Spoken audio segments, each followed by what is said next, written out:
So hello everyone, কি অবস্থা সবার? হোপফুলি সবাই ভালো আছেন। আলহামদুলিল্লাহ আমিও ভালো আছি। সো ঝটপট একটা রেসিপি শেয়ার করব। সবাই রিকোয়েস্ট করছিল রেসিপিটা শেয়ার করার জন্য।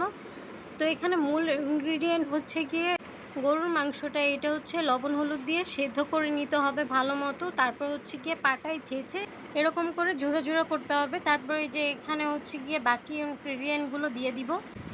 সো প্রথমে হচ্ছে আমি সরিষার তেল নিয়ে নিয়েছি, একদম ঘানি সরিষার তেল।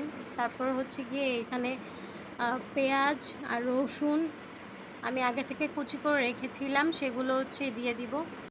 রসুনটা অ্যাকচুয়ালি এখানে বেশি দেওয়ার ট্রাই করবেন, যাতে করে হচ্ছে মাংসের যে গন্ধটা সেটা একদমই চলে যাবে। তো এখানে হচ্ছে গিয়ে আমি পেঁয়াজ রসুন বেশি করে নিয়ে নিয়েছি। তারপর হচ্ছে গিয়ে ভাজবো, এমনভাবে ভাজবো যাতে করে হাতে মাখানোর সময় মাংসের সাথে একদম মিশে যায়, এরকম করে ভাজতে হবে। তো তারপর হচ্ছে একদম বাদামি করে এটা ভেজে নিব। ভাজতে ভাজতে একটা বাদামি কালার চলে আসবে। তারপর হচ্ছে গিয়ে এর মধ্যে বাকি ইনগ্রিডিয়েন্টগুলো দিয়ে দিব। এই যে এখানে হচ্ছে গিয়ে আমি কাঁচামরিচ আর শুকনো মরিচ একসাথে নিয়েছি। অ্যাকচুয়ালি কাঁচামরিচের ফ্লেভারটা আমার কাছে অনেক পার্সোনালি অনেক ভালো লাগে, তাই হচ্ছে গিয়ে আমি দুইটাই নিয়েছি। আপনারা চাইলে যে কোনো একটা ইউজ করতে পারেন, কোনো সমস্যা নেই। তো এই যে এটা হচ্ছে গিয়ে একদম বাদামি করে আমি ভেজে নিই।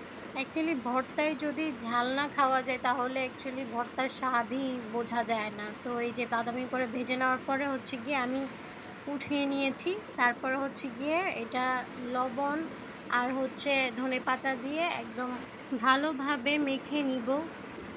এমনভাবে মাখতে হবে যাতে একদম মাংসের সাথে একদম মিশে যায়। তো যদি মাখতে ভালোভাবে না পারেন তাহলে হচ্ছে পাটার সাহায্যে একদম ছেঁচে নিবেন, তাহলে হচ্ছে মাংসের সাথে ইনগ্রিডিয়েন্টগুলো একদম মিশে যাবে। এই যে তারপর হচ্ছে আমি সরিষার তেল নিয়ে নিব।